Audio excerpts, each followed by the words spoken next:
Mainit na balita mga kaboses ng masa, Tambaloslos Romualdez at President Bongbong Marcos Jr. nagulantang matapos isiwalat ni Vice President Inday Sara Duterte at Malu Tiquia ang mga kasinungalingan at kabulastugan na ginagawa ng mga ito sa ating bansa.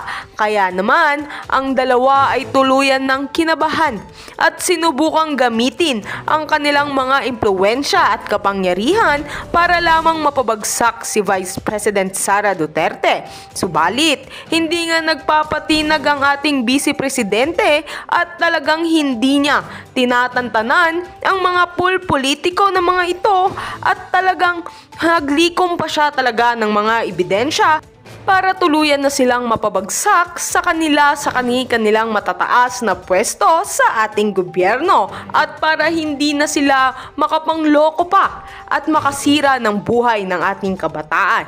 At heto nga, pakinggan natin ang buong detalye. By the way, this is Boses ng Masa at kung bago ka pa lamang sa aking channel ay mag-subscribe ka na!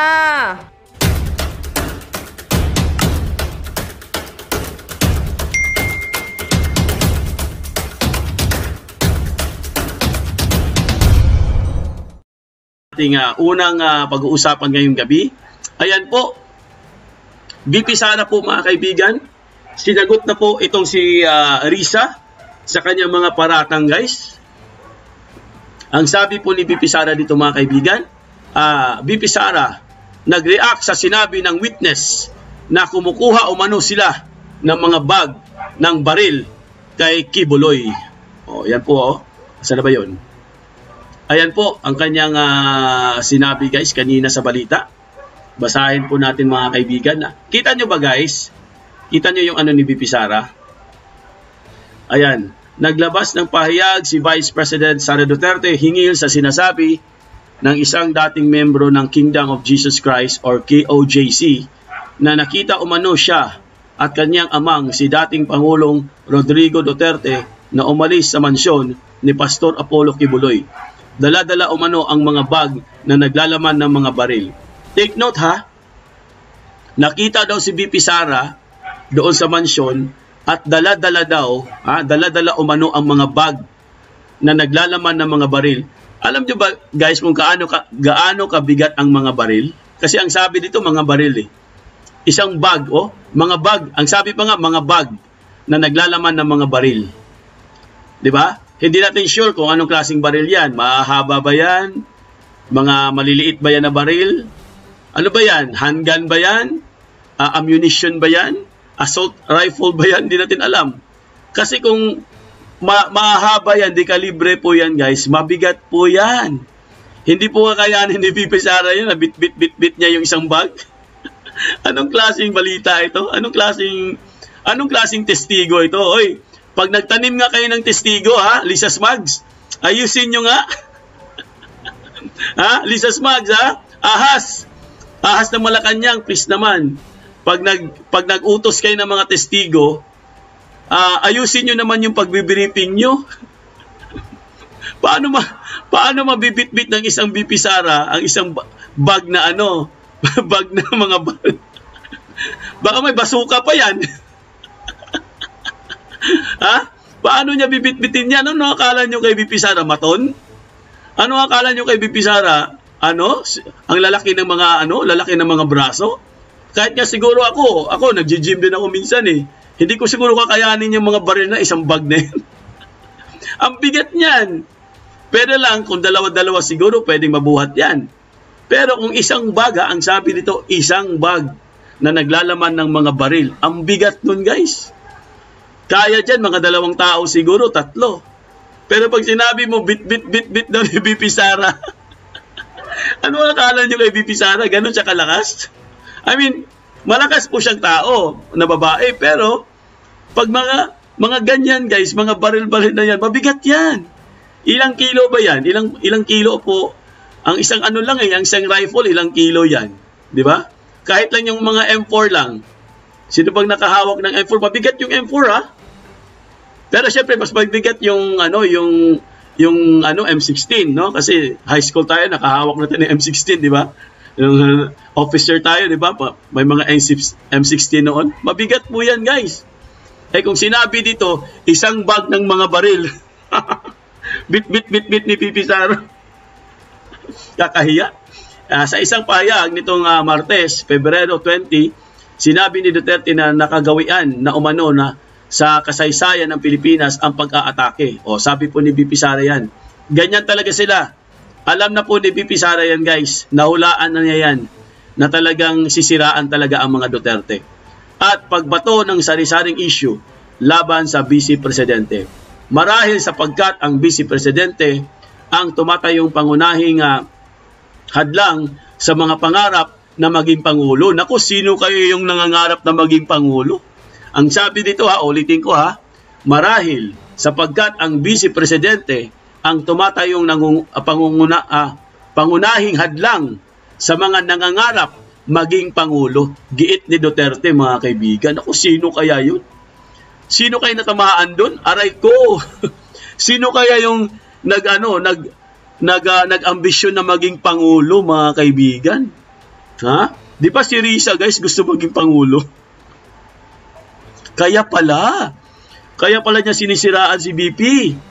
Kasi si Risa, guys, ang taas ng kanyang pangarap. Gusto niya maging Pangulo, mga kaibigan. Ang layo-layo niya sa survey, di ba? Ang layo po sa survey ni BP, ni Risa. Tingnan niyo sa survey, guys. Sobrang layo po ni Risa. Kaya pala sinisiraan niya si BP kasi pangarap niya maging Pangulo. Ang sabi pa dito ni BP Sara, mga kaibigan, hindi ko ikakagulat kung dumadami pa ang mga kaso, investigasyon, testigo, paratang, atake at paninira laban sa akin sa mga susunod na araw, linggo, buwan at mga taon. Dagdag pa niya, mga kaibigan. Ayon sa Vice Presidente, naniniwala daw siya na may tamang panahon para sa lahat. At sa ngayon ay uunahin daw niya ang magtrabaho bilang pagtupad sa kanyang tungkulin sa mga Pilipino. Panahon ngayon ng aking pagtatrabaho, tutuparin ko ang sinumpaang tungkulin. Uunahin ko ang mga tunay na suliranin. Uunahin ko ang mga Pilipino. Saad po ni Duterte, mga kaibigan. Di ba? Uunahin niya ang dapat niyang unahin. Bakit niya papatulan yung Marites? Marites ni Risa? Di ba? Bakit niya uunahin yun? Ay alam naman niya, guys, paninira lang yun. Propaganda lang po yun, guys. Kasi itong si Risa, gusto pala maging Pangulo. Ang taas ng pangarap mo, Inday.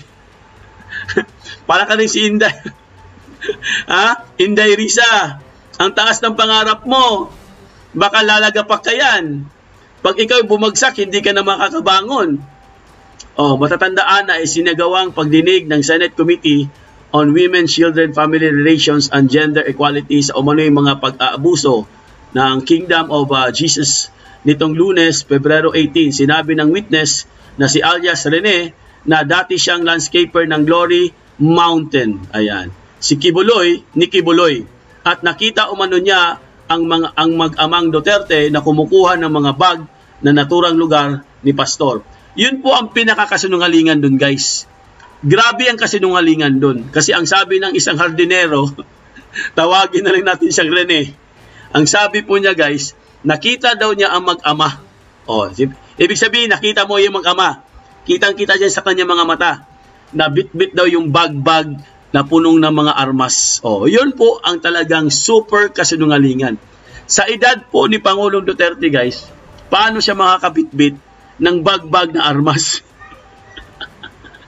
Di ba? Siyempre, kunwari, may mga armas talaga may mga bag. Di ba, tatawag ka ng mga tatawag ka ng mga taga-bit-bit. Si Duterte talaga, sa kasi Sara ang bibit-bit niyan, yung bag-bag na yan. Sige nga, isipin nyo nga.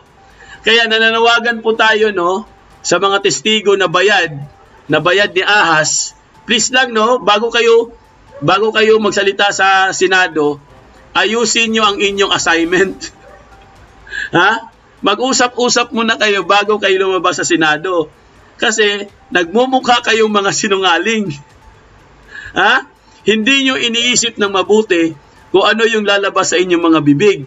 Tandaan nyo, si Tatay Digong may edad na yan. Paano niya mabuhat yung isang bag na mga armas? Ha? Wala ba kayong mga utak?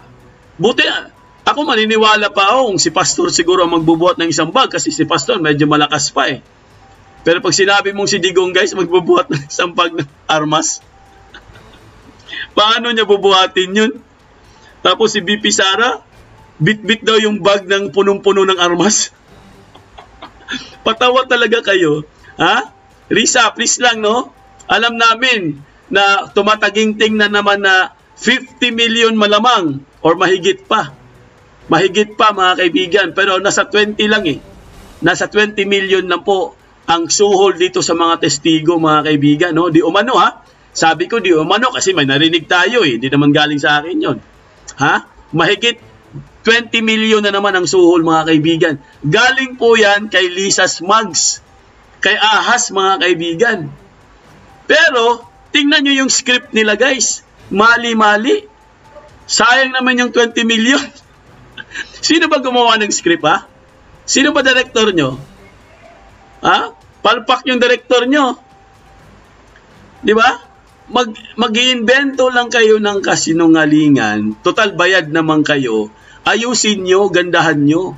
Para hindi naman kayo pagtawanan ng mga tao. Natatawa na lang sa inyo si BP Sara sa pinaggagawa nyo eh. Di ba? Ang dami po, no? Ang dami pong dapat... pwede nyo namang sabihin eh na isinakay sa van, di ba? O may van. O, dapat ganun yung mga script nyo. May van na nakaantay doon, nakaabang at dinala ang mga armas, ipinasok sa van, dala-dala ng mga tauhan ni pastor. Ganun. Ganun kayo mag-isip dapat. Hindi yung bit-bit ang bag ng mga armas ni BP Sara.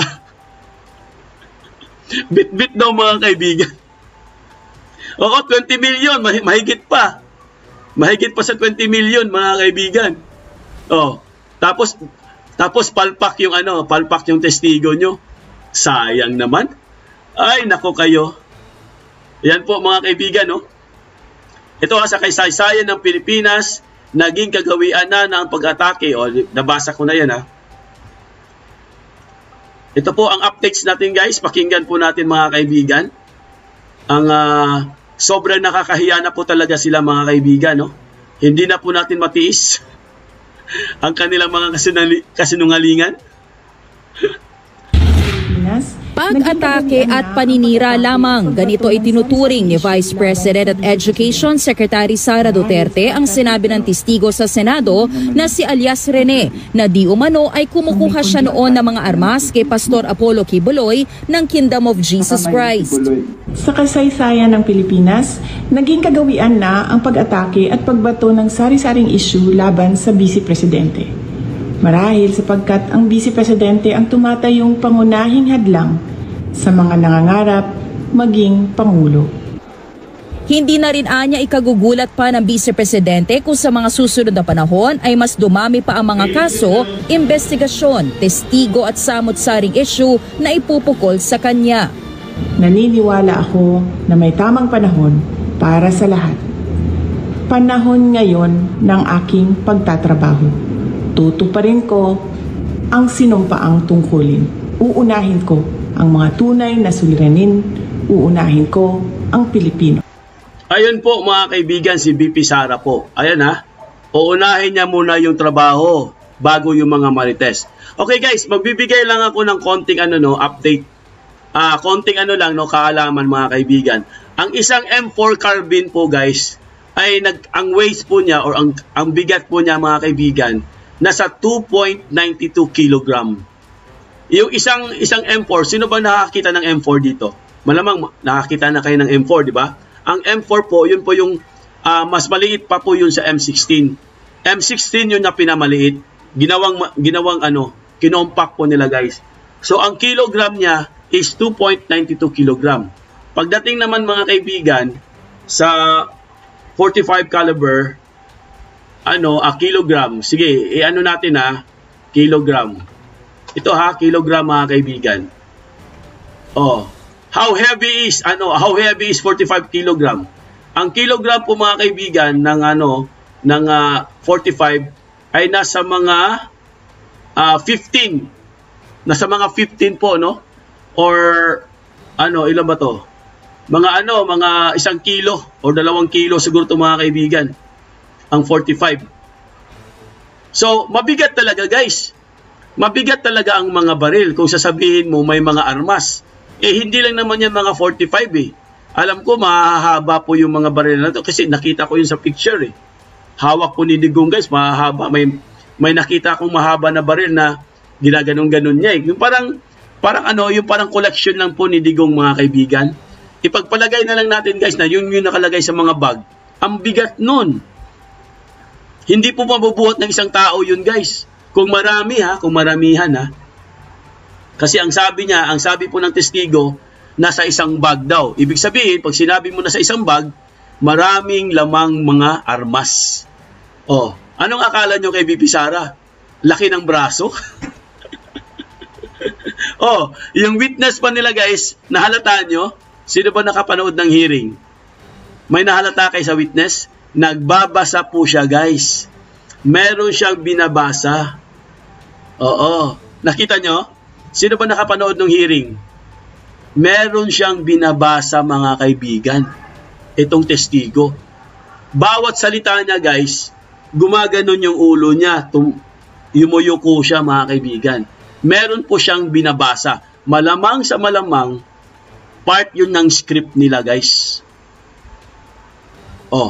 Di ba? So, kung meron silang binabasa, ibig sabihin, hindi sila makapagsalita guys kung wala po silang script. So, huling-huli na po. Bistado na po si Risa guys. So, sana, kasi sabi nga nila, ipapahuli na nila si Kibuloy kasi sinabpina na nga nila eh. Di ba? Sinabpina na nga nila. So, isunod niyan, warrant of arrest na. Sige, hulihin nyo si Pastor kung mahuhuli nyo. Sa susunod po na hearing guys, tingnan natin kung anong mangyayari. Baka baguhin na naman yung script. Bantayan natin guys ha. Bantayan natin maigi. Kasi nagkamali po sila sa kanilang script. Yung bag na mga armas na dala-dala ni BP Sara. Babaguhin nila yan guys. Maniwala kayo sa akin. Mga ilang araw yan pag nag-hearing, sasabihin na naman ng hardinero. Hindi ko po kasi sigurado kung talagang bit-bit ba ni Sara. Gaganon yan. Maniwala kayo sa akin guys. Kasi talagang may butas po ang sinabi ng testigo. May butas talaga guys. Hindi po iyon totoo. Puro po yun mali guys. Kasinungalingan po ng isang BP Sara magbitbit ng bag na mga armas. Lalo na si Tatay Digong, may edad na yung tao na yan. Paano magbibitbit ng bag na mga armas yan? Kaya nga guys, once again, sasabihin ko sa inyo, bago po tayo pumunta sa ibang topic, sabihin ko sa inyo guys, bantayan natin. Mag-iiba po ang script niyan. Maniwala kayo sa akin. Tatagalan natin ng mga ilang araw yan. 1 linggo. Pag nagkaroon na po ng another hearing, iba na po ang script. Maniwala kayo sa akin. Lalabas na naman sa mainstream. Ay, hindi pala mga bag. Meron pala silang sasakyan. Di ba? Gaganon yan. Meron pala nakaabang na sasakyan or van. Doon pala pinasok ang mga armas. Di ba? Yun yung script ko eh. Kaya nga guys, kung sa korte po guys, sino namang korte ang maniniwala na bibit-bitin ni BP Sara yung bag na armas? Kung sa korte yan, do you think mananalo yan sa korte? Sa tingin nyo niyang mga kaibigan, sa tingin nyo lang. Kunwari po, idalhin ito sa korte. Maniniwala kaya ang judge guys na si BP Sara magbibit-bit ng bag puno ng armas? Siguro imo-moistra yan, no? Imo-moistra yan. Sige nga, buhatin mo nga yung isang bag armas kung kaya bang buhatin. Hindi po mabubuhat yan, guys. Di ba? Sa mga hindi pa po nagtuslok-tuslok dyan, Becky naman, maraming salamat. So yun po guys, no? Ang sa akin lang, no, suggestion ko lang, no, wag po nating kalimutan ang sinabi ng testigo kasi babaguhin po na nila. Babaguhin po yan nila mga kaibigan. Ito po ang ating update ngayon guys. Asa na ba yun? Wait lang mga kaibigan, pakinggan lang natin itong update ngayong araw para po malinawan tayong lahat. Patungkol po ito sa Iglesia ni Cristo mga kaibigan. Kinonfirm na po nila kanina lang guys na ito confirm na to ha. Wala na pong away ha, confirm na to. Confirm na to. Sinabi na po ng isa sa mga certified din na Iglesia ni Cristo na sila po ay tutol sa People's Initiative. Kumpirmado na. Ito na po, pakinggan natin guys. Ito na po, alang-alang po at doon sa mga namomonitor nga natin, Nelson, kasi sabi ko nga sa iyo, nagbabrowse ako ng mga content creators, mga nagbablog, at isa po sa mga paksa na kanilang tinatalakay at nagkakaroon po ng pagkatalo-talo ngayon, ano po ba talaga ang stand ng Iglesia ni Cristo sa People's Initiative ngayon? Ang tinutukoy pong People's Initiative ay itong pinirmahan at ikinakalat ng mga grupo na yung may pirma ni Attorney Abad. Yan, opo. Na yun tungkol sa voting jointly ang gagawin. Kasi sabi nung isa na vlogger, hindi, ano yan, sang-ayon ng mga kaanib sa Iglesia ni Cristo, dyan sa sinusulong na People's Initiative. Sumagot naman yung isa. Sabi nung isang vlogger, hindi, ang alam ko, may nakausap akong mga miyembro na ayaw lang magpabanggit ng pangalan na sila ay tutol ukol sa mga bagay na yan, yung mga hakbang hanggang sa humaba ang trend kung saan-saan na napunta ang usapan. Ito po, Nason, kasi sa hindi miyembro ng Iglesia ni Cristo, maaring ang hindi ninyo alam ang stand. At hindi naman ho namin kailangan sabihin ang stand dahil it doesn't matter sa inyo Wala namang bagay yun. Pero dahil ho sa parang nagkakaroon na ng clamor, parang nagtatalo-talo at nagtatanong na yung marami, sa aming mga miyembro, alam na ho namin yung stand doon pa. Dahil ito po ay itinagubilin, hindi ba? Ibinilin na po sa amin yan At ang bilin po sa amin ay tutol tayo. Tutol po kami, ha? Ayan, Nelson, tayo. Ay tutol po kami sa sinasagawa ngayon na People's Initiative. Ulitin ko po ha. Kami po bilang dalawa ni Nelson, bilang kaanib sa Iglesia ni Cristo, ay tutol po kami sa sinasagawa ngayon na People's Initiative. At ito po ay ipinaabot sa mga tagubilin na buwan na no? Ang nakaraan, hindi ba? Ayun na. At ito parang this week ay inulit para bigyan po ng diin ang bilin na ito. At yung iba ho namang mga kapatid, pinakamabuti, huwag na kayo makipagtalo doon sa... Yun na po, narinig na po ninyo sa amin ang stand ng Iglesia ni Cristo.